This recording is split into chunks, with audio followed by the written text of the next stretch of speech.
que eu ouvi foi esperar morrer e abortar. E eu acho que se eu tivesse me apegado nessa frase, muita coisa não tinha acontecido, né?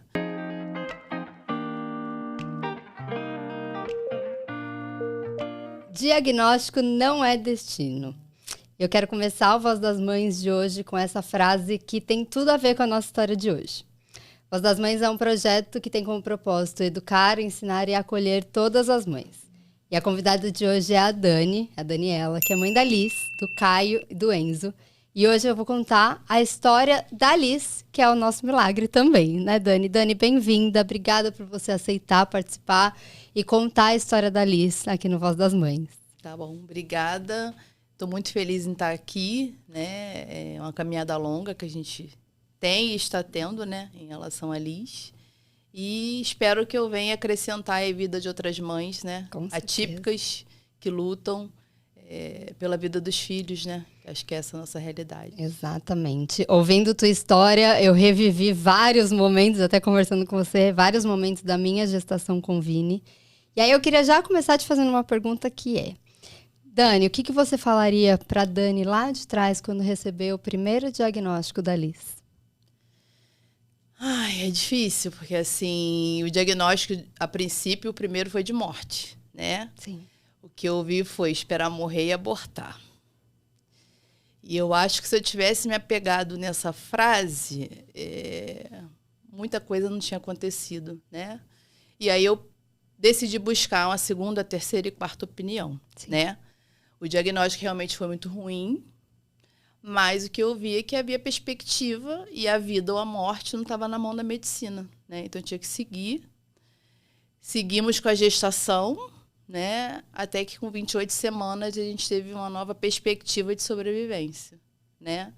Ali tinha muitos problemas, né? Hidropsia fetal, uma formação no coração, um inchaço corporal que não regredia, mas com 28 semanas tudo sumiu, né?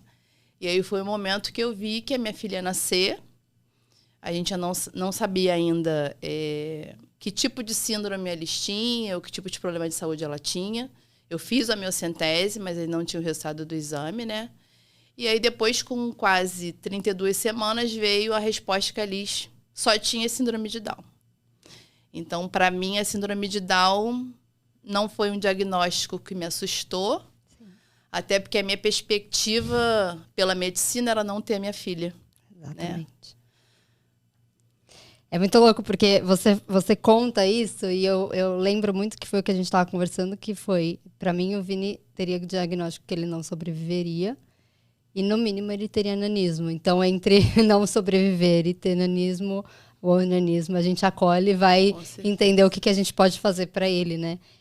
Mas vamos lá, quando você engravidou tudo certo? As outras 2 gestações foi tudo tranquila dos meninos? Foi. O Caio eu engravidei com 6 meses de casamento, foi um susto. Uma gravidez não planejada, mas que a gente abraçou, né? E vamos embora. Nasceu bem, a termo, tudo normal. O Enzo já foi uma gravidez mais demorada. A gente já estava tentando há 3 anos ter o segundo filho. Tive um aborto 1 ano antes. Aí decidi que eu não queria ter mais filhos, né? Vou ficar só com o Caio. E aí, quando eu falei não quero mais filhos, 1 mês depois eu engravidei do Enzo. Então, foi uma gravidez que a gente curtiu muito. Foi muito tranquila, muito saudável, né? E a Liz, eu costumo dizer que foi é sua primeira? Eu falo, não, é a última. Porque eu já estava com 41 anos, não queria mais filhos. A gente se prevenia, né? Já não tomava medicação contraceptiva há quase 7 anos. E aí engravidei da Liz. E aí foi muito surpresa para todos nós, porque eu não esperava realmente mais ter filhos. Na minha cabeça era Caio e Enzo. E aí veio a notícia da gravidez, assimilar aquela ideia, né? Já com 41 anos, os 2 filhos já com autonomia, né? Viver tudo de não novo. Ser dependente de você. E eu estava no momento de cuidar, né? Cuidar da Dani, se alimentar melhor, praticar atividade física. E aí, quando a gente se acomodou com a ideia de ter o 3º filho, que todo mundo da família falava que era menina, veio a perspectiva ruim, Sim. né? É uma gestação de risco. E você começou o diagnóstico com uma gestação de risco? Não, normal, tudo normal. A gente descobriu justamente na ultra da transistência nucal. Sim, com... Eu tava com 12 semanas, 12 tá. semanas. E aí veio o diagnóstico. Quando a gente chegou para fazer o exame, eu já tava... É uma coisa assim que acho que a gente que é mãe, a gente sente, né? E eu não consegui dormir naquela semana, eu estava ansiosa por aquele exame, coisa que eu nunca passei em relação às outras 2 gestações. Sim. E aí, quando eu cheguei naquela sala cheia de mulheres grávidas, com aquelas barrigas enormes, eu olhei pro meu marido e falei, tem alguma coisa de errado, mas... Bom, meu marido falou, vamos esperar o exame. E aí, quando eu entrei na sala, a médica começou a examinar, e aquele silêncio que é ensurdecedor, né? Meu Deus. E olhava, e não falava nada. E olhava, e não falava nada. Até que, de repente, ela virou para mim e meu marido falou, olha, todos os 3 quesitos que eu tenho que avaliar no ATN, né, que é a medida da nuca, acho que é o fluxo sanguíneo do coração e mais um, todos os 3 estão alterados.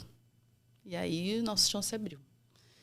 E aí ela falou, olha, eu oriento vocês a buscar um especialista, mas provavelmente a sua filha tem o seu bebê, né, tem algum tipo de síndrome. E pela minha experiência, dificilmente a gestação dessa vai à frente. Não passa de 20 semanas. Foi o que ela falou. Assim. Desse jeito. E aí eu comecei a chorar, ele também. A gente saiu da recepção, pegamos os exames, fomos direto pro médico que me acompanhava. Sim. E aí, quando eu cheguei nesse médico, ele olhou.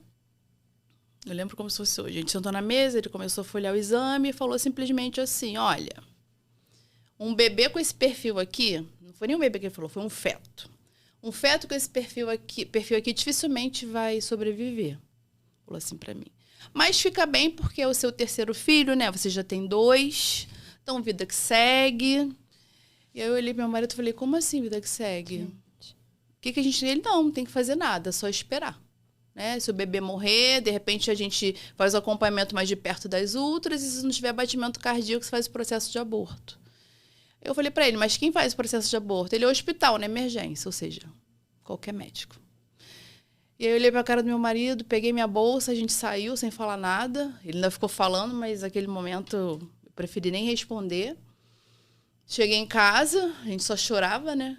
E aí eu falei... E eu orei a Deus, eu oro sempre a Deus, né? E eu orei a Deus e falei, Senhor, me dá uma direção, me dá uma resposta do que eu tenho que fazer, né?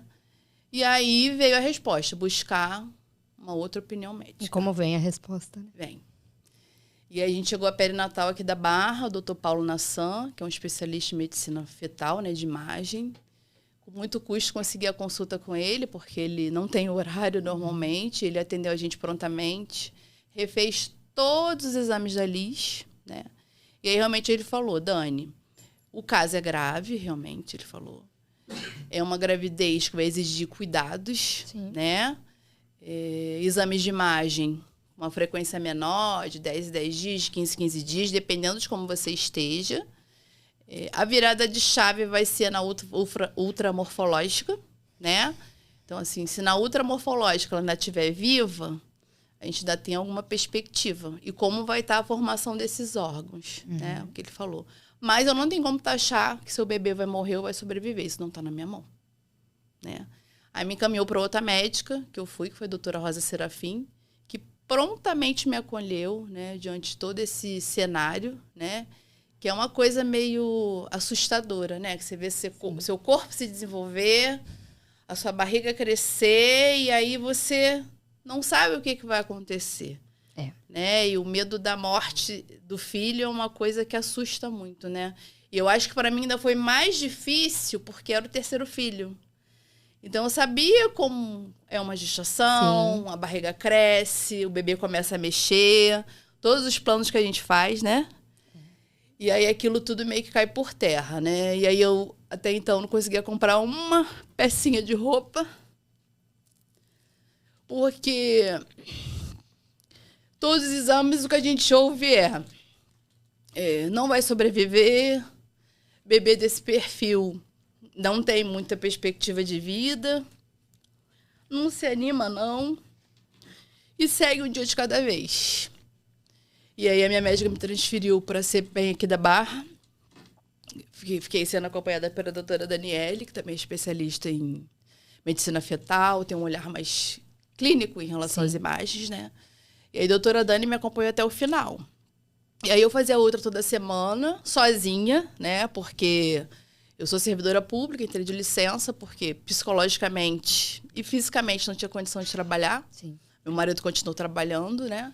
E aí não é sempre que dá para o marido acompanhar, né? Infelizmente, a nossa realidade de legislação tinha que mudar um pouco. Que é um absurdo, né? Eu ainda conseguia, porque meu marido é meu sócio. Então, a gente ajustava os horários, mas não consigo imaginar como porque eu passei exatamente, não com o diagnóstico, mas a história é muito, muito parecida, né?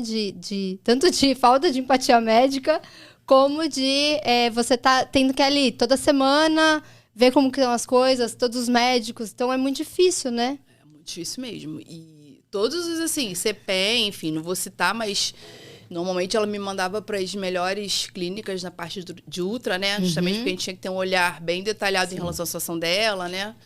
E aí vim para essa clínica aqui no Barra Garden, a CPE, a doutora Dani me acompanhou e, assim, foi o diferencial. E aí, com 28 semanas, quando eu vim, ela botou a imagem da Liz na televisão e eu falei, tem alguma coisa diferente. E aí ela olhou para mim, olhava para mim, olhava para a tela. Aí eu falei, o que foi, doutora? Ela me dá o último exame. Aí eu dei, ela começou a desfolhar e ela...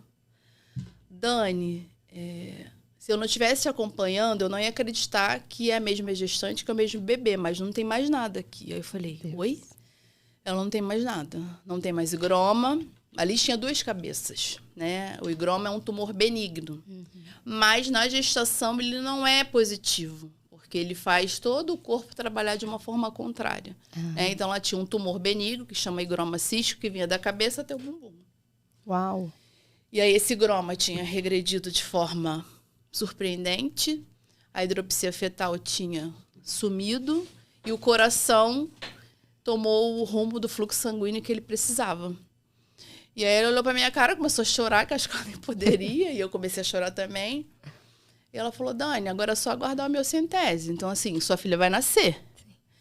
E aí eu desci, eu chorava. Aí o pessoal da clínica veio, a senhora tá bem? Eu falei, tô bem. A senhora quer uma água? Eu falei, não, eu tô bem.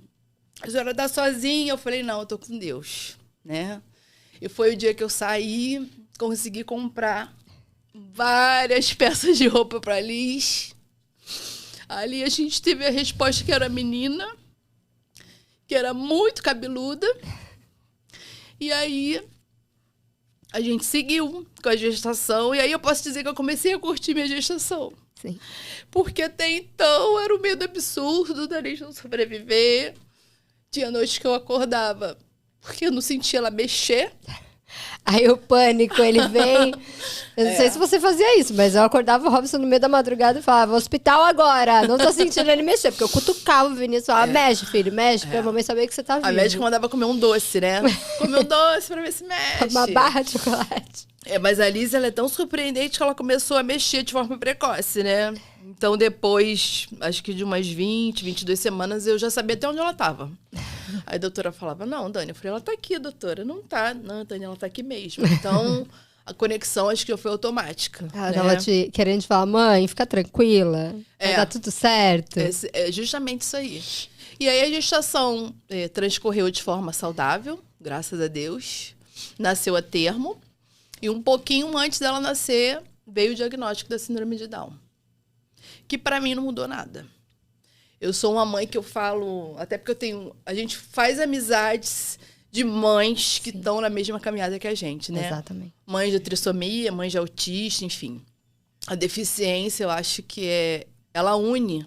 Porque a gente sabe justamente o que se passa no coração da outra mãe. Exato. Né? E aí, eu não vivi esse luto. Mas você chegou a ter algum luto no começo ou não? Daqueles 2 dias de... Eu acho que o luto que a gente tem é do não nascer.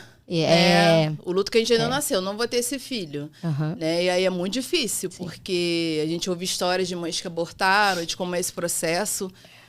Como que vai ser? E aí, o tempo inteiro, meio que eu me conectei a essa coisa negativa a partir do momento que eu falei, opa, não. Em algum momento você chegou a pensar em não continuar? Com a gravidez? Nunca. Nunca. Porque acho que a vida não está na nossa mão. Exato. Sim. Então, quem concede, né, que é o nosso Deus, quem permite, é Ele que sabe. Sim. Né? Tanto que a minha filha é prova disso hoje, Com né? certeza. E aí eu falei, eu não vivi esse luto, né? Porque a perspectiva era de não ter minha filha. Então, se eu tenho... Então, quando eu ouço algumas mães falando... Aí tem até uma amiga minha que tem uma filha Down e ela falei, cara, tua filha tá aí. Tá saudável. Quando vai andar, quando vai falar, isso é o de menos. É um dia de cada vez. Então, assim, hoje você fez o melhor por ela. Amanhã já é outro dia. Você falou que você perdeu um bebê, né? Foi um aborto espontâneo. Aborto espontâneo, mas tinha embrião? Não. Eu tava com 6 semanas, bem no comecinho. Porque eu também perdi.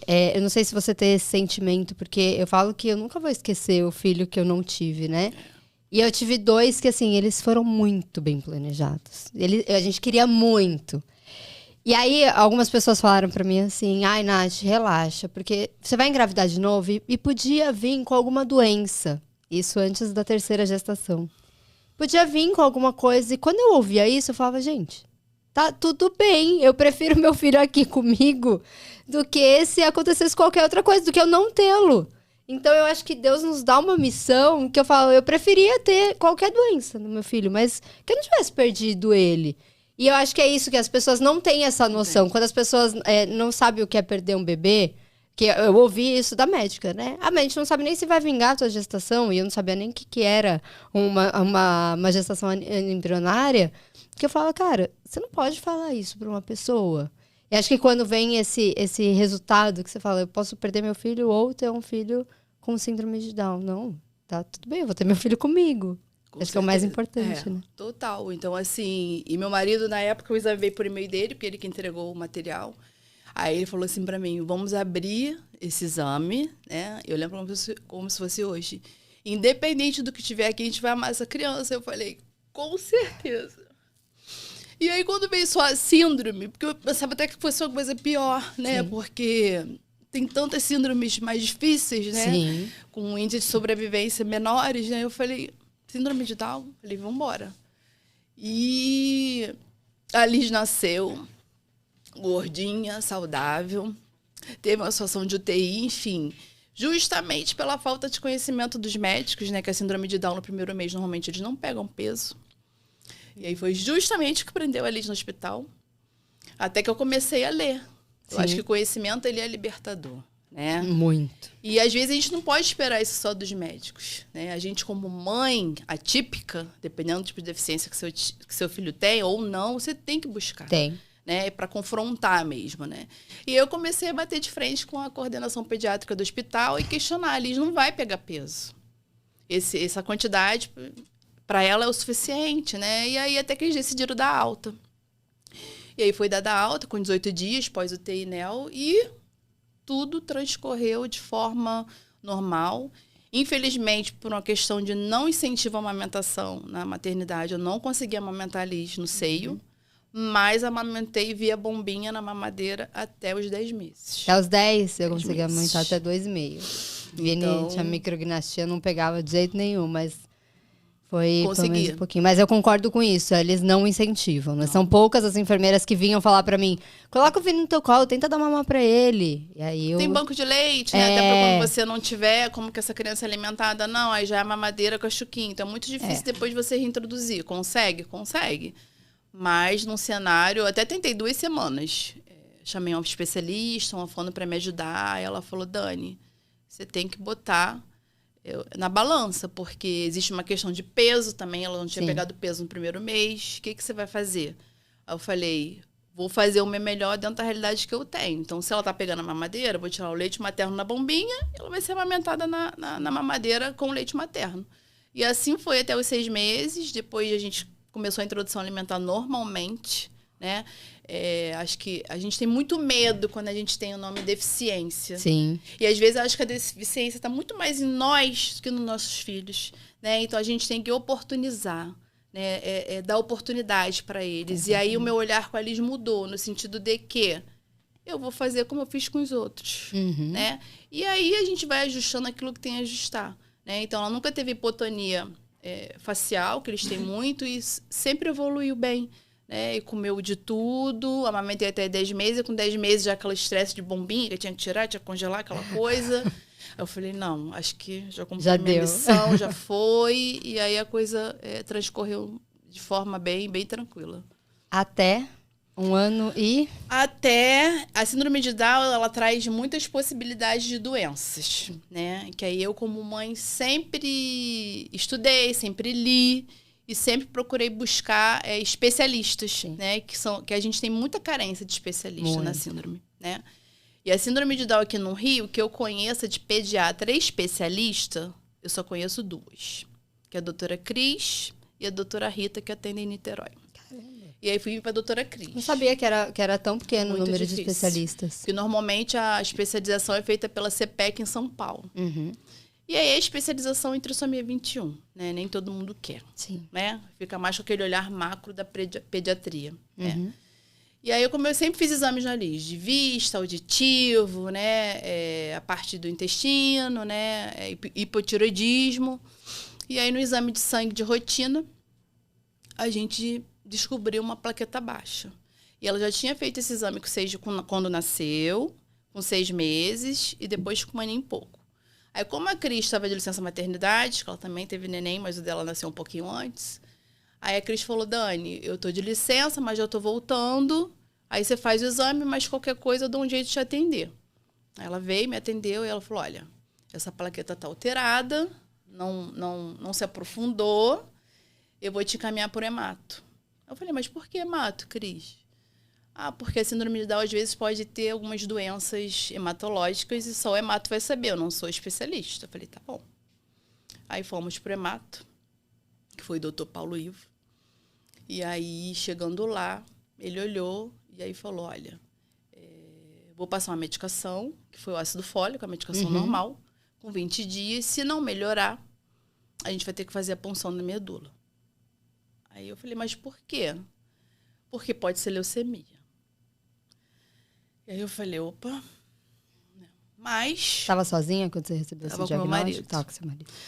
E aí meu marido já olhou, mas a todo momento a gente não acreditou que seria. Porque clinicamente ela não tinha nenhum outro sintoma. Normalmente, com o nível de plaqueta que ela estava, 62 mil, normalmente a criança, o normal é 150, 450 mil. Bem baixa. Ela já teria que ter manchas pelo corpo, febre, apatia, falta de apetite. Ela não tinha nada. E aí eu acreditei que não era. Né? E aí fizemos a punção da medula. E aí voltamos ao médico. E aí tivemos, infelizmente, a confirmação que era... No caso dela, ainda era uma síndrome que eles falam. Ou seja, um mau funcionamento da medula. Tá. Porém, a probabilidade de se virar uma leucemia era 99% de chance. Espero os 6 meses, Dani? Eu falei, não, a gente trata. Sim. E aí, como que é o tratamento? Quimioterapia. Aí eu olhei pra cara do meu marido olhou pra minha cara. 1 ano e quanto? 1 ano e 2 meses. Meu Deus. Aí meu marido começou a chorar, bateu aquele desespero. E aí eu olhei pra cara do médico, meu marido andando pra um lado e pro outro. E aí meu marido, não, com ela não. Aí começou a orar, enfim. Chorou muito. E eu acho que no momento eu fiquei um pouco estado de choque, né? Eu perguntei pro médico, quando que a gente começa? Ele falou, quando você quiser. Vou passar alguns exames complementares. E a gente já marca para internar. E começar o tratamento, que eu vou fechar ainda o protocolo dela. Mas, a princípio, seriam 4 blocos de quimioterapia. Né? E aí esses blocos são todos feitos no hospital? No hospital. Tá, você fica ela ficaria internada o tempo todo? Isso, interna, faz o bloco de quimioterapia. Se clinicamente ela estiver bem, as taxas de sangue bem, ela é liberada, mas existe o pico de nadir, né? Ou seja, depois que ela recebe aquela carga da quimioterapia, existe um tempo que todas as taxas dela caem. Aí zera a imunidade, a neutropenia, vem a febre, risco de infecção e etc. E a orientação é essa, qualquer... sintoma clínico, tá apática, não quer comer, tá com febre, é correr para emergência. Tá. Porque se tiver com febre, é risco de bactéria, vírus, e aí pode matar a criança, porque ela tá sem imunidade. E aí começamos o tratamento no dia 8 de novembro de 2000, a gente está em 2023, 2021. Ela Lígia respondeu super bem ao tratamento de químio. Tão fora da curva que você pega crianças que têm a reação da químio de imediato. Ela nunca teve. Ela só tinha reação no pós. A gente era liberado, ia para casa, e aí começava o pico de nadir, tinha febre, corre para emergência. Aí eles medicam interno, mas graças a Deus nunca teve nada. No primeiro bloco de químio, ela já zerou a doença. Assim, Uau! mas, pelo protocolo, você tem que concluir Sim. o tratamento. Né? E aí a gente seguiu o tratamento de novembro até mais ou menos de março de 2022. Aí a Liz conclui o tratamento, aí entra na chamada remissão, né? Que é acompanhada por 5 anos. Né? A criança só está curada do câncer, da leucemia após 5 anos. Aí existe um tempo que eles fazem todo esse acompanhamento, primeiros 15 dias, depois de 30 em 30, até que ela é considerada curada, né? E aí a gente seguiu acompanhando, né? Depois de 3 meses, ela foi liberada já para a rotina normal de vida, né? Poderia ir para a escola, poderia frequentar lugares com pessoas, né? Que já estaria mais, assim, protegida, vamos dizer assim. E teu coração nessa hora? Tipo, ai, Dani, ela já pode ir para a escola. Ai, a gente ainda não foi, né? Porque a gente... não foi porque a história segue, mas dá um medo, né? Dá, não é? Mas eu coloco na minha cabeça que a gente não consegue proteger eles de tudo, né? E aí, um dia de cada vez. E aí a vida, na medida do possível, voltou à sua normalidade, né? Se é que pode dizer que a gente consegue, mas a gente tenta, né? E aí, 6 meses depois, no exame de rotina, a plaqueta baixa de novo. Aí eu olhei pra cara do meu marido e falei, ai, não creio. Aí meu marido falou... um desafio. Você não tem fé? Você é muito pessimista, você não tem fé? Eu falei, eu tenho muita fé. Só que eu sou racional quando a gente tem que ser. E o único sintoma que ali sempre teve foi a plaqueta baixa. Então, ele não queria fazer a punção da medula. Ainda protelaram quase 2 meses. Não é erro de coleta, porque a quimioterapia resseca os vasos sanguíneos, a coleta fica difícil. Vamos esperar mais um pouco. Eu falei, não, vamos fazer logo a punção da medula. Ainda me enrolaram 2 meses. Já sentia no teu coração que já sentia que era a recaída da doença. E aí pedi muita força a Deus, porque na minha cabeça seria todo esse processo de quimioterapia de novo. Mas coloquei no meu coração que eu não queria aquele hospital de novo. Eu não queria aquele lugar de novo, porque a gente começa a perceber algumas situações que a gente vê que não estão de acordo, né? E aí a gente começa a ler, a gente começa a trocar com mães que estão mais à frente que a gente. Eu falei, eu tenho que mudar minha filha do hospital. Sim. Porque se eu não mudar, ela não vai sobreviver. Você chegou a questionar Deus em algum momento? Em tudo, né? Da vida da Liz? Eu acho que eu questionei a Deus no sentido assim... diante de tudo que eu passei, quer dizer, eu não ela, né? Tudo que a gente passou na gravidez, eu falei, Senhor, mais essa, né? Então a gente já tinha passado por um processo de leucemia que é muito difícil você ver um filho sofrer. E você se sente potente, mas você tem que confiar. Porque na tua mão tá o que buscar, o que é melhor para ele, os melhores médicos dentro da tua realidade, porque a gente sabe que nem todo mundo tem acesso à melhor medicina, à melhor medicação. Exatamente. E a gente sabe que os planos de saúde estão aí para dificultar no que eles podem a vida da gente, né? Então, eu entreguei. E aí, voltei. Dr. Paulo Ivo imediatamente abraçou a nossa história de novo. Agora, acompanhando mais de perto, porque no primeiro momento ele ficou na Europa, então ele passou o tratamento da Liz para a equipe, né? E a gente veio para o Hospital Vitória, aqui na Barra. Começamos a químio, o primeiro bloco de químio, né? As orientações são muito parecidas, né? Só que aí você, como o primeiro protocolo não deu certo, ele vai para o protocolo anterior, que incluía mais um bloco de químio e uma químio de manutenção mensal por 1 ano. Meu Deus. E aí eu olhei pra cara dele e falei, vamos embora, porque não tem o que fazer. E aí, quando você recai, você já vai pro grupo de risco, né? Então, todo o perfil do paciente já muda. E aí, vamos embora. Viemos pro Vitória na Barra. Aí eu vi toda a diferença do que... Quando você tem uma equipe oncológica, equipe de enfermagem voltada para oncologia, Sim. É diferente, não adianta. Um tratamento de químio para ela que tem síndrome de Down é diferente também? É. A síndrome de Down, eles têm mais sensibilidade à químio, né? Porém, eles respondem de forma mais positiva. Só que a dosagem, ela é feita um pouquinho de forma diferente. Ela é menor, né? Não muita coisa, mas é. Mas o Dr. Paulo não é especialista em doenças raras, ou em síndrome de Down. O Dr. Paulo Niemeyer... o Dr. Paulo Ivo Araújo, ele é hematologista pediátrico, especialista em anemia falciforme. Uau. E também em leucemia. Né? Então, assim... Importantíssimo. E ele atende vários pacientes com síndrome de Down. Entendi. Né?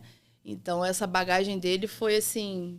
E aí, é um ambiente que não tem o que falar. E aí, começamos o primeiro bloco, né? A Liz, ela é uma criança que, se você conhece, não tem como você se apaixonar, né? Ela virou o xodó do hospital. É muito engraçado. Começamos o primeiro bloco, aquela coisa toda. E aí, quando a gente está terminando o primeiro bloco... Aí é liberado para casa, né? Você ficou o primeiro bloco inteiro. O primeiro bloco dura quanto tempo, mais ou menos? O primeiro bloco dela durou 15 dias. 15 dias. Aí você ficou no hospital com ela 15 dias. E é nessa época que você não podia ter contato com ninguém? Não. Na leucemia é mais tranquilo. Tá. Você tem algumas restrições assim. Se você estiver doente, gripado, você não vai lá ver a criança. Seu marido ia visitar vocês? Meu marido sempre que saía do trabalho, ele chegava, a mãe conseguia tomar um banho, né? A mãe conseguia dar uma respirada, tomar um cafezinho, porque é 24 horas, full time, online, vivendo aquilo ali. Né? Então, às vezes, queria ir no banheiro, porque ela fica com catéter, né? E aí, bebê... Né? E aí você ficava lá, você dormia lá também? Dormia. Tá. E aí ele vinha à noite, quando saía do trabalho, passava, aí eu dava aquela descansadinha e depois ele ia embora, né? E aí, quando a gente terminou esse primeiro bloco, o Dr. Paulo Ivo, num congresso, numa segunda-feira, lembro como hoje, aí chegou pra mim e falou assim, aí a portinha de correr, ele chegou, falou, oi Dani, bom dia. Eu falei, bom dia. Ele, ó, mudei tudo no tratamento da Liz. Eu falei, como assim, Dr. Paulo? Mudei tudo, Dani. Encontrei a doutora Adriana Seber no congresso. Aí eu falei, quem é Adriana Seber, Paulo? Aí ele, procura no Google. Aí você vai ter notícias boas, não ruins. Google, aí eu procurei no Google, falei, Ele, então, é a referência em oncologia pediátrica de transplante de medula no Brasil. Aí eu falei, então a gente já validou a Liz pro transplante. Eu falei, como assim, Paulo? Mas vocês já tinham conversado sobre a possibilidade dela fazer um transplante? Nunca? Não tinha. Tá.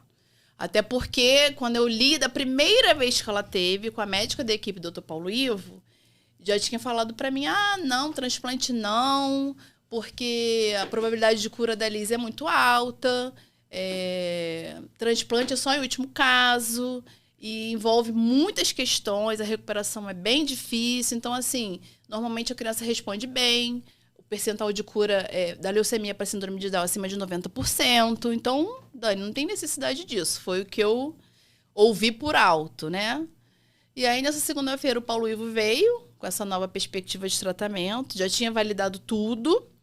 E aí, ele fala assim para mim, só que tem um detalhe. Eu falei, você vai ter que ir para São Paulo. Eu falei, como assim, Paulo? Você vai ter que ir para São Paulo, porque a Adriana Seber é em São Paulo. O hospital que ela trabalha é o Hospital Samaritano de Higienópolis, que é referência. Sim, referência. Né? E a equipe toda é voltada para o transplante de medula pediátrico no Brasil. Aí eu falei, não, gente, não é possível. Aí ele falou, Dani, pensa, porque eu acho que se a gente tem que ir para a guerra, a gente tem que ir para a guerra com a melhor armadura, Sim. com a melhor equipe, de forma que a gente consiga dar a melhor chance de cura para a Liz. Você comentou comigo que aqui no Rio não tem essa... que não é tão referência, não tem especialistas nisso.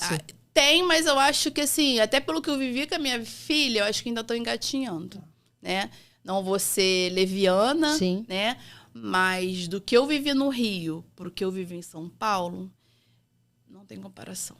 E a troca que eu tenho com as mães, né, de Rio e São Paulo, é muito diferente. Né? Então, assim, a equipe de enfermagem são todas especializadas na parte de transplante. Tem que ter um curso de especialização.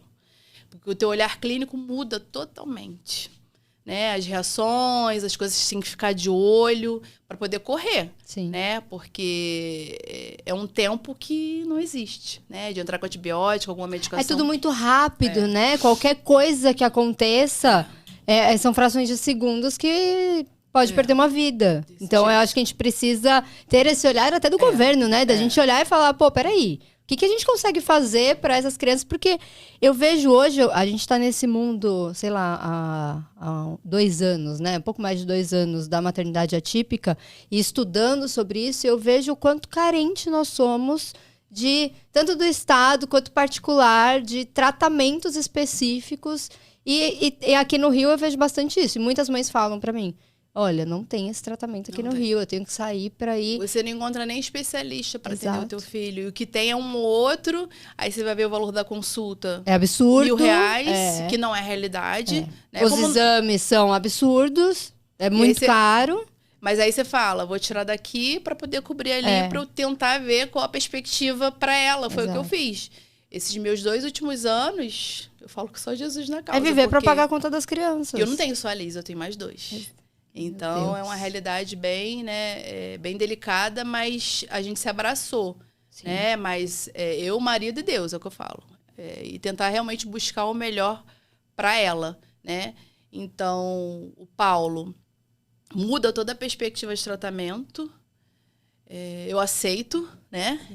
Com um medo absurdo, porque não conhecia São Paulo. É uma cidade que eu fui a trabalho algumas vezes, né? E aí, vamos embora, né? E aí, não tínhamos grana, né? Eu falei, cara, o que a gente vai fazer? Porque... Quanto tempo de tratamento seria lá? Por causa da cirurgia? A princípio, a doutora Adriana fala pra mim que não seria menos de 100 dias. Tá. 100 dias.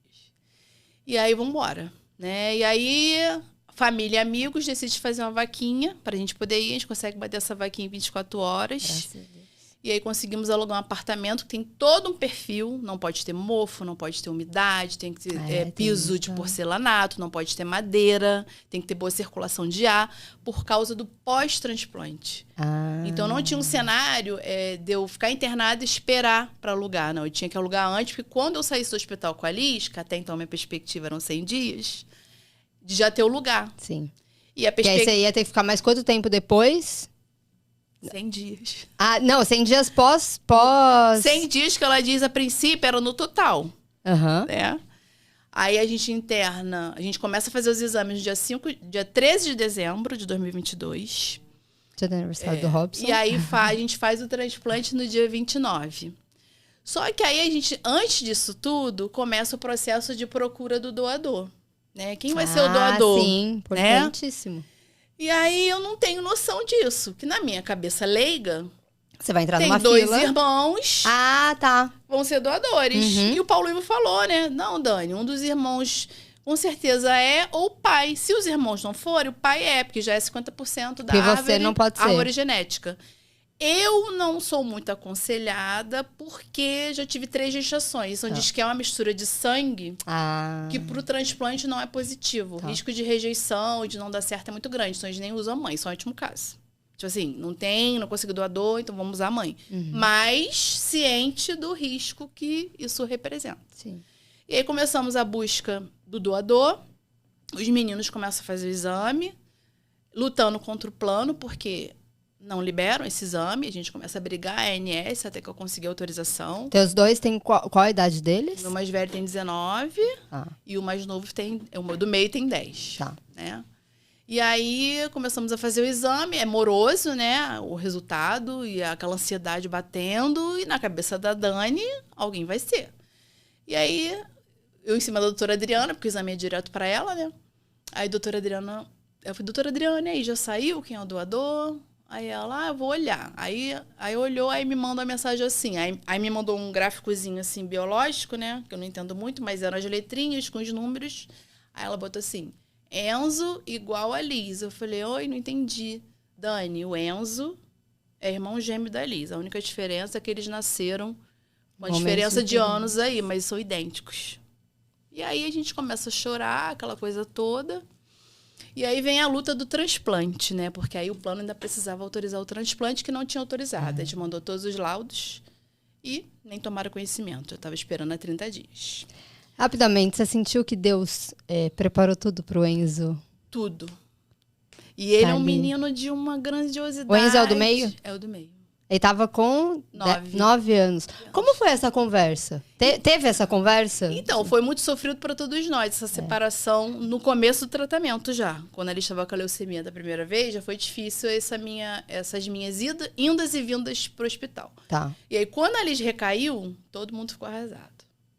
E aí eu chamei os dois e falei o que estava acontecendo, né? Aquela conversa que todo mundo chora. E aí eles começaram a chorar e eu falei, olha, a gente tem uma saída.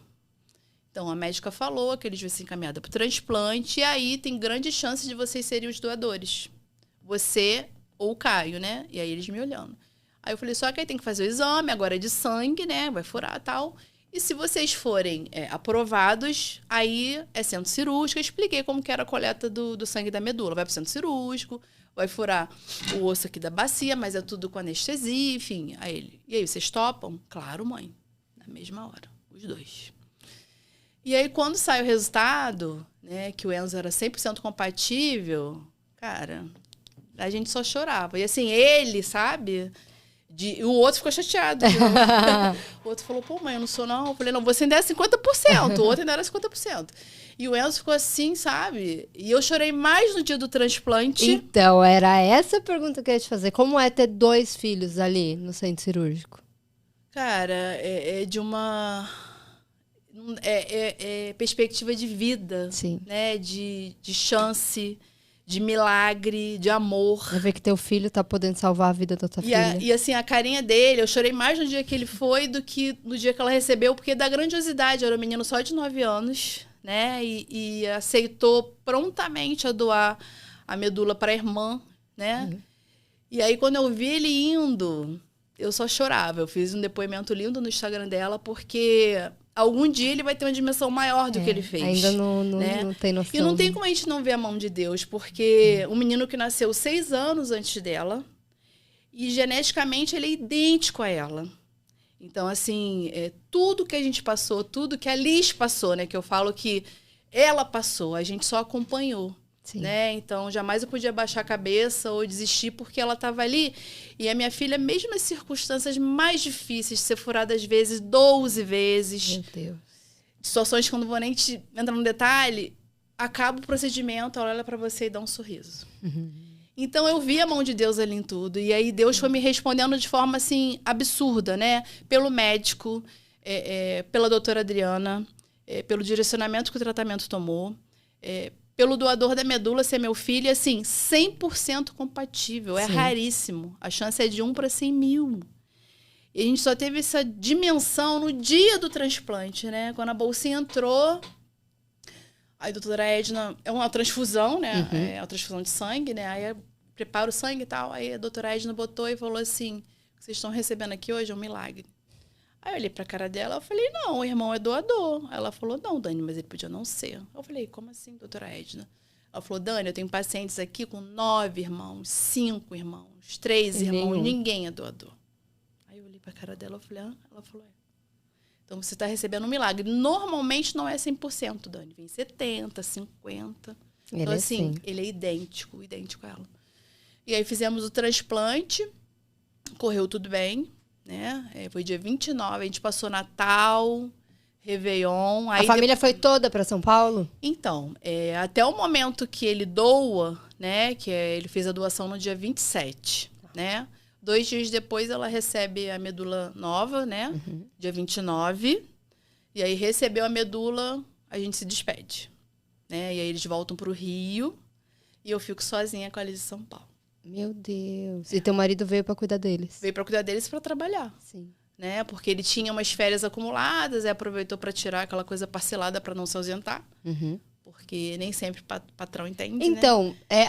As empresas têm muito isso ainda, né? Eu falo muito aqui no Voz das Mães que precisava as empresas... Porque muitas levantam bandeira, né? Eu sou da inclusão e tal, eu tô sempre ali. Mas na hora do vamos ver ali mesmo, de pegar as mães atípicas e falar, os pais atípicos e falar, o que vocês precisam? É sair, se ausentar às 10 horas da manhã toda segunda-feira? É ficar 1 semana fora para cuidar do teu filho?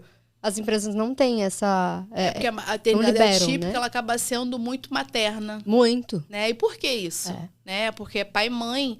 Eu acho que se a mãe tivesse esse acolhimento, essa ajuda diária, com esse olhar mais humano, né? Porque eu acho que ninguém tá isento de passar por nada nessa vida. Nada. Mas se a gente for parar pra pensar, o abandono parental, são 80% dos casos, é por causa de uma maternidade atípica, de uma criança atípica, que os pais vão embora. Será que se as empresas também ajudassem, será que ia ter isso? Então, eu me questiono muito de até onde as empresas estão ali para ajudar realmente e olhar para aquele colaborador com um olhar de acolhimento realmente, de, vai lá com a tua mulher, vai lá com a mãe do teu filho, independente se for casado ou não, mas vai lá e acolhe teu filho, né? Porque é filho também. Não tem o porquê só o filho ser só da mãe, né? A empresa dele, por exemplo, tem um benefício para quem tem filho com deficiência, mas só para as mulheres. Então, não faz sentido. Eu falei, mas você já falou? Aí ele não. Eu falei, mas eu tinha que falar. Você tem uma filha com deficiente, oncológico, tratamento pós-transplante, lógico, entendeu? obviamente. Então o olhar tinha que mudar. Né? Mas mesmo nesse cenário todo, a empresa dele, assim, agora que a gente está no processo de manutenção, quando eu vou para São Paulo de 15 em 15, ele vai comigo.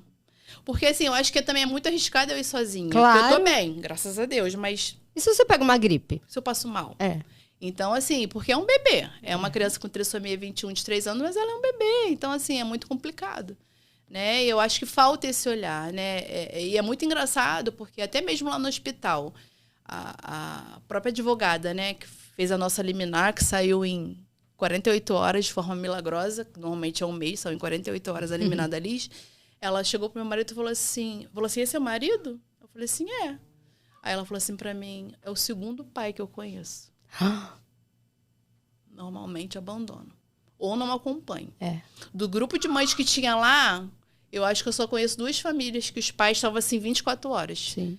Porque eu também não sei do que as pessoas vivem, porque é muito complicado. Exato. Né? Que renda é essa? Como que você se mantém? Né? Então, o olhar é realmente esse. Então, assim, o plano de saúde hoje da minha filha é da empresa dele. E eu só consegui via liminar. Porque se não fosse eliminar, o transplante não estava autorizado. Tanto que a Liz, porque o chamado D+100 que eles falam, né? Que é a estatística geral de um transplante. Que eu não posso levar em conta porque você é única, eu sou única. Sim. Pode ser que você responda em 100, pode ser que eu responda em 120. Então, quando a Liz chegou no D+100, ela ainda estava internada, inclusive, que a gente ficou internada 169 dias, o plano virou para o hospital e falou... Já terminou o período do D+100, agora pega a sua malinha e procura outra rede credenciada. Mentira. Foi isso que eu vi do plano.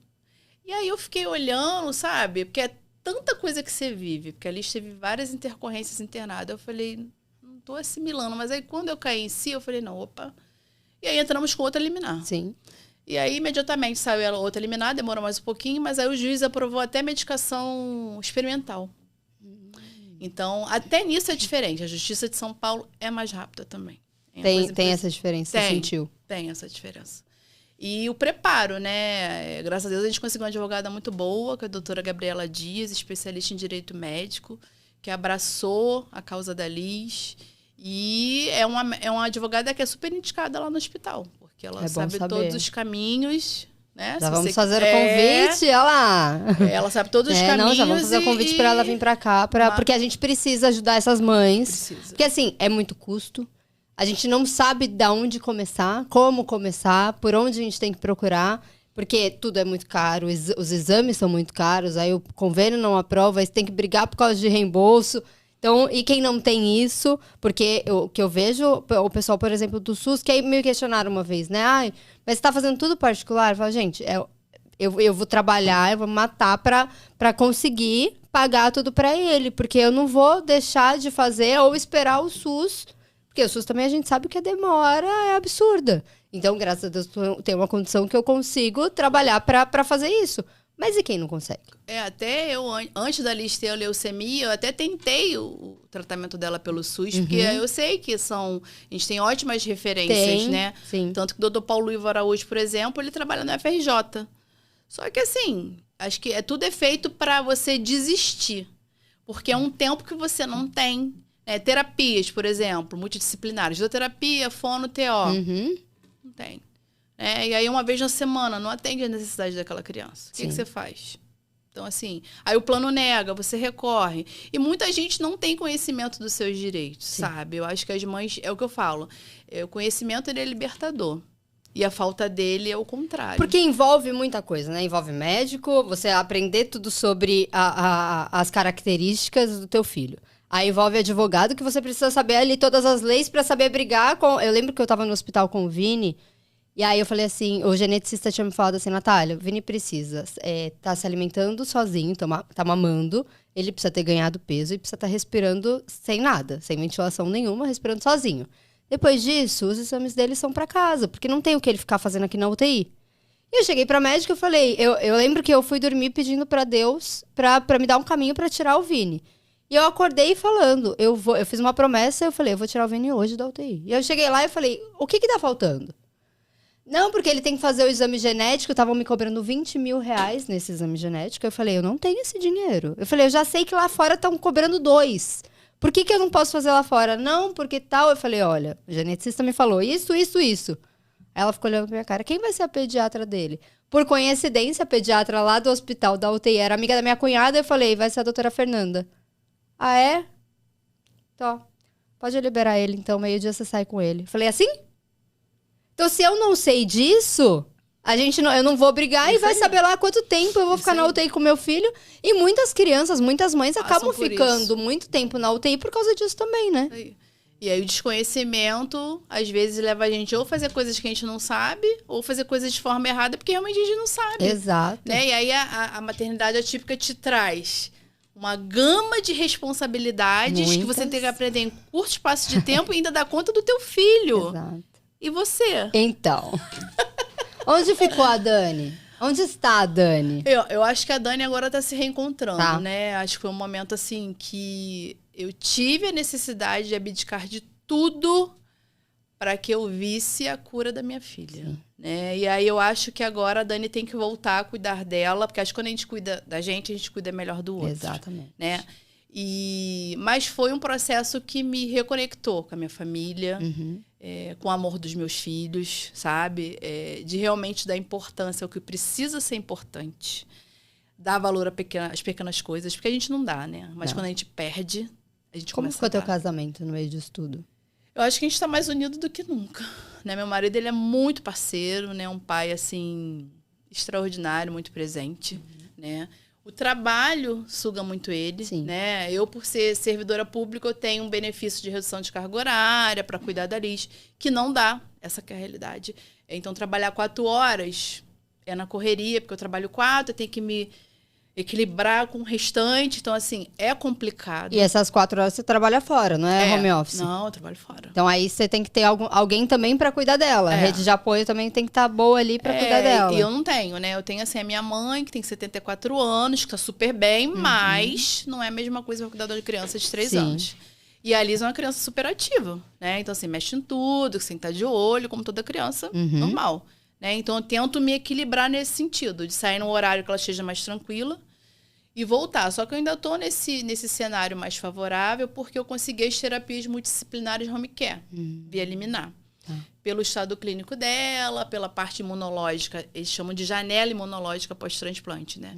Então, essa janela imunológica ela só é estabilizada depois de 1 ano do transplante, a princípio, né? Ela deu um sustinho agora na gente, foi final de setembro, ficou 15 dias internada. Chegamos para consulta normal de rotina. Chegamos lá, ele estava saturando 82%. Meu Deus. E sem nenhum sintoma. E aí faz exame daqui, faz exame dali, derrame no coração e derrame pleural. Aí 15 dias de internação. O que é um derrame no coração? Ela estava com água, deu água no coração, chama derrame no pericárdio, aquele espaçozinho entre coração e pulmão, aí deu um derrame ali. Água, né? Acumulou. Sim. E aí é a chamada DEST crônica, que é uma reação da medula, do sistema imunológico, que é comum acontecer, pode acontecer. Eu não achava que ia acontecer, nem as médicas, porque ela tinha tido a aguda. 8 dias após o transplante, que é a mais violenta, né? Ela teve a aguda. Então, a gente achava que não ia ter, mas teve. Enfim, então, assim, pode acontecer. Só que agora a gente já está tomando as vacinas são zeradas, tem que tomar todas as vacinas de novo. Né? E agora comecei a dar, está na segunda dose de algumas vacinas. E aí, na medida do possível, a gente está voltando a uma rotina familiar, né? Então, eu tenho as terapias de home care, que me facilitam um pouco essa ausência de casa, porque ela vai com as terapeutas, enquanto a minha mãe consegue E um dia de cada vez, é o que eu falo. É realmente viver um dia de cada vez, fazendo o que você pode para o seu filho ou filha, dentro da realidade que você tem. Não se cobrar tanto, né? Eu vejo mães que sofrem muito. Ai, como é que vai ser quando eu alfabetizar? E quando vai ser quando eu não estiver aqui? Eu acho que o nosso olhar tem que ser assim, hoje. O que eu posso fazer pelo meu filho? Acho que o olhar tem que ser esse. E muito amor, né? Muito amor, dar muito amor, dedicar tempo, né? Porque é o mais importante. Você ainda tem medo de perder a Liz? Ai, eu não sei se é medo, né? Porque eu acho que a vida... O que a Liz me ensinou nesse processo todo é que a vida não tá na nossa mão. Sim. Não tá. Então a gente tem que confiar e viver um dia de cada vez. Morrer, todos nós vamos um dia. Sim. Né? Então, o que eu aprendi muito com a Liz é viver um dia de cada vez. Penso no futuro, tenho planos. Óbvio que eu tenho, mas com o pé muito no chão. Uhum. Né? Diante de tudo que a gente passou, hoje eu dou o meu melhor por ela, hoje a gente vai fazer alguma atividade, hoje a gente vai fazer alguma coisa legal, mas se tiver que acontecer, que eu rezo muito a Deus que não, diante de tudo que a gente já passou, enfim, eu vou ter certeza que eu vou continuar fazendo o meu melhor por ela, independente de qualquer circunstância. E me sinto uma privilegiada porque minha filha está comigo. Né? Então, assim, vi muitas mães que perderam seus filhos. A gente vive com isso também, né? Essa semana, pra mim, foi uma semana bem, bem difícil até quando começou na segunda-feira, por causa do caso da Indy. Não sei se você chegou a acompanhar, da menina que era entubada e ela tava... Onde que ela tava, Robson? Ela tava em Londres e aí mandaram desligar os equipamentos dela, os aparelhos. E os pais não puderam fazer nada, o Papa tentou levar ela pra lá e não, eles não autorizaram. E aí eu pensei muito, porque assim, o Vini poderia ter que ficar entubado, era uma das coisas que poderia acontecer. Que graças a Deus não aconteceu, mas e se fosse, né, o meu filho? A gente se coloca muito no lugar e eu acho que a maternidade atípica, ela te traz essa empatia também com as mães. Total. De você entender, começar a olhar por um outro lado e falar, pô, poderia ser meu filho ali. E aí quando eu vejo um governo fazendo isso, sem mais nem menos, porque, sabe, os pais queriam bancar, outras pessoas queriam segurar a criança ali, ficar, cuidar, e eles não deram nem oportunidade. Então, eu questiono muito, né? Até onde isso vai acontecer? Até quando isso vai acontecer? Até quando a gente vai perder crianças por causa de um sistema médico, por causa de um governo que não dá apoio? Isso eu acho que é tão difícil, tão duro, né? Da gente ouvir, da gente ver as histórias.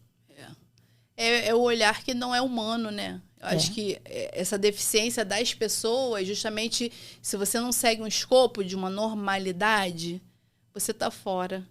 A gente viveu isso na gestação, né? Exatamente. Pelos nossos filhos estarem fora de um padrão, descarta, vai morrer.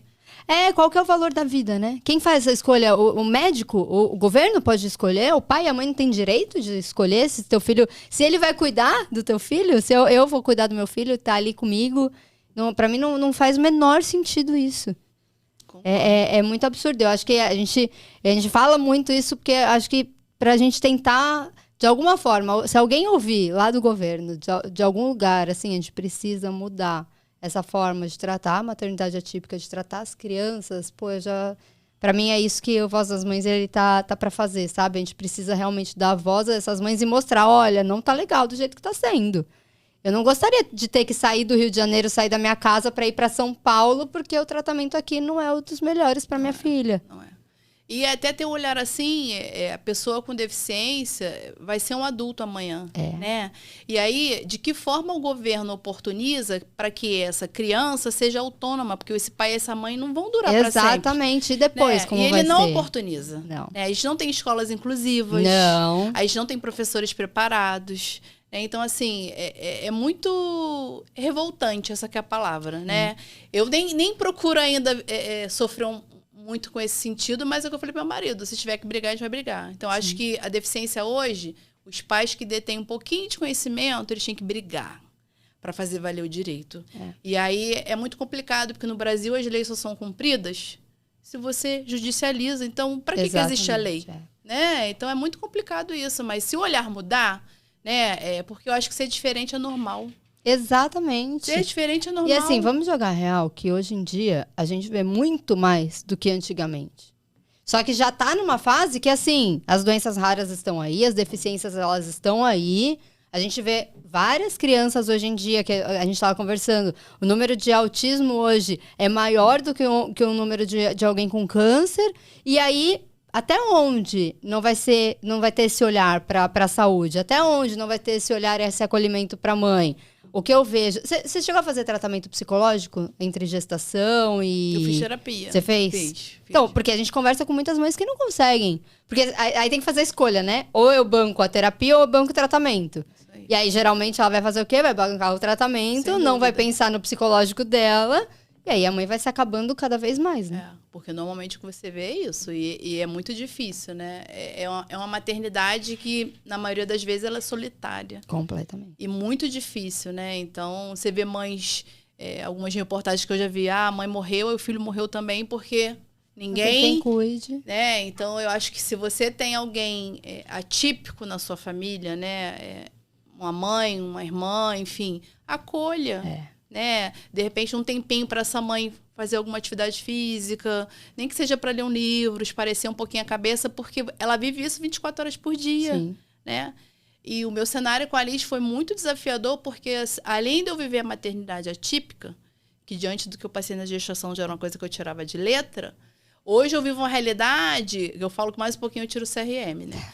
De medicações, do horário, a parte clínica eu olho. Eu já sei, assim, se caiu um HB, se a pressão está alterada. Eu tenho todos os equipamentos em casa, de pressão, oxímetro.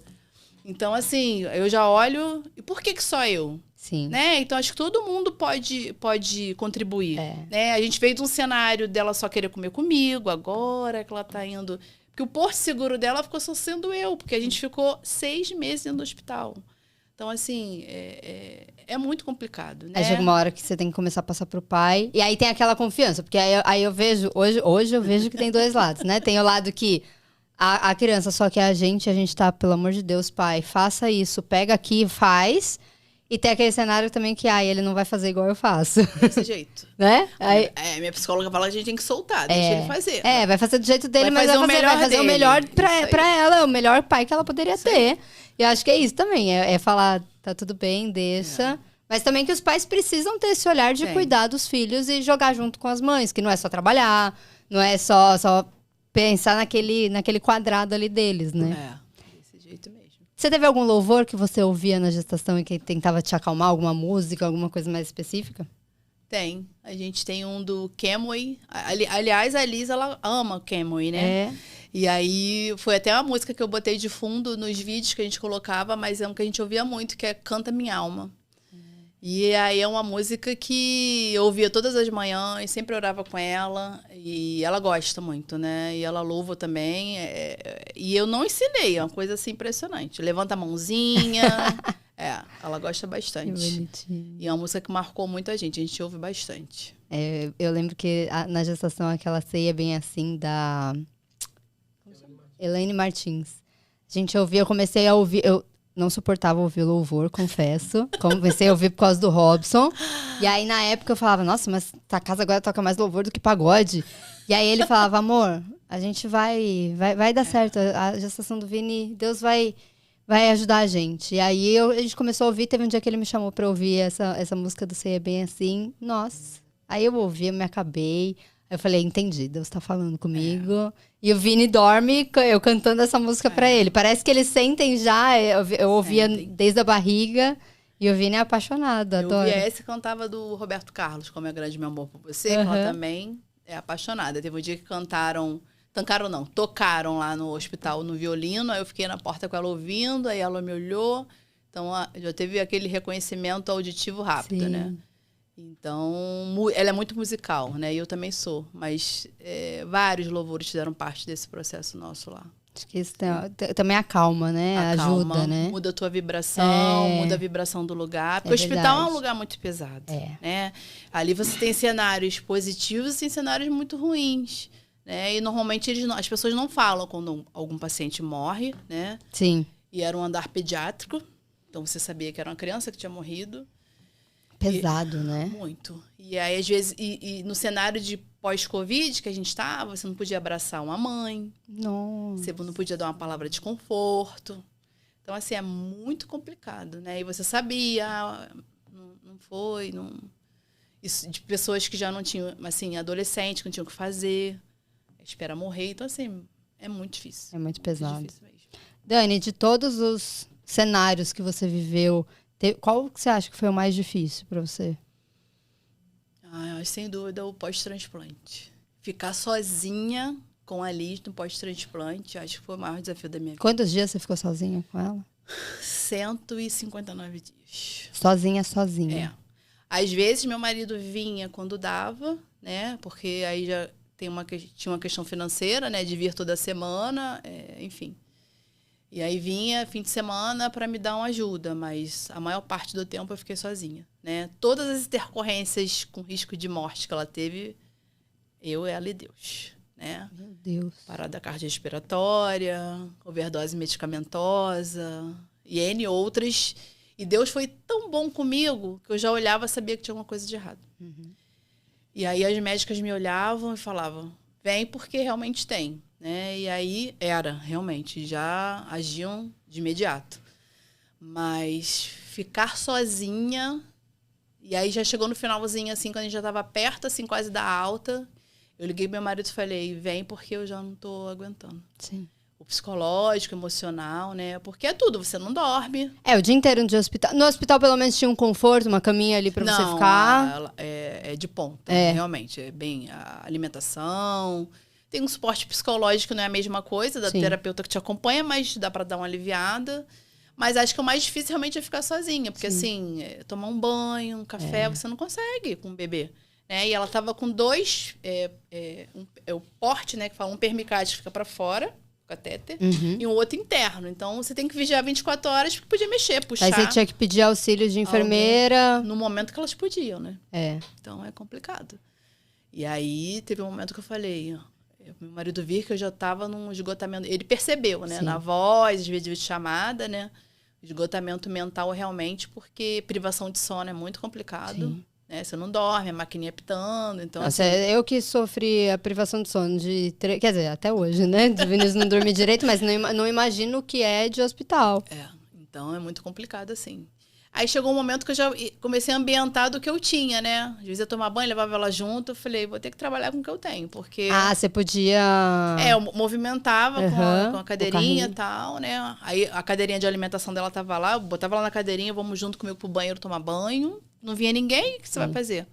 Ou botava um vídeo para ela assistir, algo, né? Para poder te dar um conforto, né? Para ler um livro, impossível, mas... Assistir um filme, esquece. Muito menos. E toda hora entra alguém. Ou entra um nutricionista, ou entra Você enfermeira. ficava sozinha no quarto? Ficava sozinha, eu e ela. Né? Então, o ficar sozinha é complicado. E aí, realmente, a minha fortaleza ali foi Deus. Sim. Né? De orar, de agradecer. Dias bons e dias ruins, com certeza. Mas acho que se eu não tivesse uma fé tão grande, acho que eu não suporto. E muitas mães, assim, dá pra mim, você toma o quê? Rivotril? Eu falei, não tomo nada. Como que você aguenta? Como você aguenta? Eu, Deus e vambora. Não tem como. Então, assim, acho que cada um tem a sua forma de suportar a dor, né? Sim. E aí, a minha foi realmente me apegar a Deus e orar e agradecer. Muitos amigos que mandavam mensagens, minha família, né? Mesmo de longe, né? Videochamada, enfim, eu que dava um conforto com a gente. Ficar longe dos filhos, assim, muito difícil, né? O mais velho é um cenário mais tranquilo, porque mas o de 9 foi barra. Sofreu. Sofremos os dois. E todas as vezes que ele podia vir, quando era a hora de ir embora, chorava ele, chorava eu. Né? Porque você abdica de ser mãe. Você, naquele momento, só vai ser mãe da Liz. E teu marido virou pai dos dois. Ainda dá conta da casa, de tudo, né? Só assim. Ele teve que se virar para fazer as coisas para ele também, para as crianças. E aí, quando ele vinha, ele falava, muito difícil sem vocês duas, né? E é muito difícil para todo mundo, né? E aí eu falo, né, para eles hoje, né? Quando a gente... Alguma situação, eu falo, olha, a gente orou pelo que a gente tem hoje. A gente orou, ó, estamos de volta, né? Agora a gente tem que ir 15 dias para São Paulo. Ela faz os exames no Rio, eu mando para médica. Graças a Deus não teve nenhuma intercorrência aqui, porque se tiver, eu tenho que correr para São Paulo. Você tem que correr para lá. São Paulo, de carro. Porque avião, pra gente, financeiramente, é inviável. Sim. E carro é o único meio que a gente tem de ir. Então, graças a Deus, ela nunca teve nada. Dessa vez que ela teve, a gente já estava lá. Olha como Deus é bom. E aí, eu senti que ela não estava bem, mas jamais imaginava que poderia ser a situação da medula tanto tempo depois do transplante. E aí, monitoro, mando exame, a médica olha, e aí de 15 dias a gente vai, porque aí bate, né? Aí, uma vez no mês, ela faz de novo. Punção da medula, imunofetipagem, que são os exames que são indispensáveis para o acompanhamento do transplante. Né? E quando você vai, você precisa ficar um tempo lá, ou não mais? Não, a gente normalmente vai no domingo e volta na segunda tarde. Ah, tá. Então só fica um dia. A gente não... Vocês ainda têm a vaquinha, não mais? Não, a vaquinha a gente ainda manteve, porque a gente não conseguiu bater, né? Tá. Então, hoje é basicamente para manter as coisas da Liz. Sim. Suplementação, medicação e as nossas indas e vindas para São Paulo. Então, a gente vai colocar aqui... Hein, diretor? Vai colocar aqui na descrição o link da vaquinha para ajudar. Toda ajuda é bem-vinda, né? Necessário. Porque é muito gasto. Muito. E a gente entregou o apartamento, porque não teve mais como manter financeiramente, né? E aí, um dia de cada vez, com certeza que já deu tudo certo, se Deus quiser. Quem que teve a ideia da vaquinha? Minhas irmãs. Elas que criaram e falaram, a gente vai te ajudar. Não, elas geram a ideia, aí eu tenho um sobrinho que é da área de marketing também, tá até em São Paulo, aí ele falou, tia, eu vou fazer um vídeo assim, aí a gente monta a vaquinha, eu falei, tá, Arthur. Aí acabou que no dia eu falei, quer saber? Aí eu tava com Liz no box da UTI, botei ela no meu colo, botei a câmera, fiz o vídeo, bombou. Graças Postei. a Deus. Aí, tia, você não ia esperar o vídeo? Eu falei, Arthur, já fui mais rápido que você. O vídeo, o marketing fui eu. E aí não teve preparo nenhum, não teve iluminação nenhuma e fluiu, graças a Deus. Sim. E aí foi muito legal quando bateu as pessoas. Ah, Dani, já bateu. Mas é o que a minha irmã falou dessa última vez, né? Os 100 dias estão indo para um ano. Então, assim, é uma coisa que não tinha como a gente mensurar, né? Sim. Quantos dias seriam? Nem eu, para ser sincera. Eu não imaginava que seriam tanto tempo. Não imaginava que a gente ia passar por tanta coisa. Porque o cenário da quimioterapia de leucemia é um cenário mais... Você controla, vamos dizer assim. O do transplante você não controla. Porque são reações químicas do corpo que você jamais imagina. Assustadoras, eu diria, mas é um dia de cada vez. Aí, com a equipe certa, as coisas fluem, né? Sim. E a doutora Adriana, eu só tenho a agradecer. Que médica, que mulher, que ser humano, toda a equipe do hospital, sabe? Assim... A forma como eles acolhem, a forma como eles orientam, o cuidado, sabe? É sempre pelo excesso, sim, sabe? E a Liz é conhecida desde a recepção até o pessoal da limpeza, ela vai com todo mundo, né? É o xodozinho, porque ela é a mais novinha do grupo, né? Então, eu só tenho a agradecer mesmo. A Deus, com certeza, que foi, sem dúvida nenhuma, o direcionamento veio dele, porque essa mudança de tratamento, se você fizer observar, Paulo Ilvo, enquanto a Adriana Seber no congresso, decide mudar todo o percurso de tratamento da minha filha. Então, sim, realmente só agradecer a todos eles. Tem a mão de Deus aí nesse caminho todo. Dani, uma coisa que eu peço para todas as mães que vêm aqui é deixar um recado naquela câmera ali para as mães atípicas do que teu coração mandar, porque eu acho que é tão importante a gente receber esse acolhimento. Se você puder deixar um recadinho para elas. Eu deixo. Vivam hoje. Façam o melhor dentro da realidade de vocês para os filhos. Amem seus filhos da forma que eles são, né? E acreditem muito em Deus, né? Porque é um dia de cada vez, com certeza. Mas acho que o amor, ele cura, né? Ele transforma, ele é o principal da vida de todos nós. Acho que é basicamente isso. É isso. Bom, a gente vai deixar o link da vaquinha aqui para vocês ajudarem, né, na vaquinha da Liz. É tão importante esse tratamento, tudo que vocês estão passando. Parabéns por ser essa mãe que está ali do lado da tua filha a todo momento, que não deixou de acreditar em Deus em nenhum momento. Eu acho que a gente questiona em alguns momentos, que é normal. Existe o luto, mas Deus está acima de qualquer coisa para mostrar que o caminho é esse, né? Com certeza. E obrigada por você contar a história da Liz, a tua história, contar aqui, abrir pra gente no Voz das Mães, que eu acho que a gente pode ajudar várias outras mães, com certeza. Prazer te conhecer. Prazer foi meu, Dani. Obrigada, viu? Nada. É isso, até o próximo.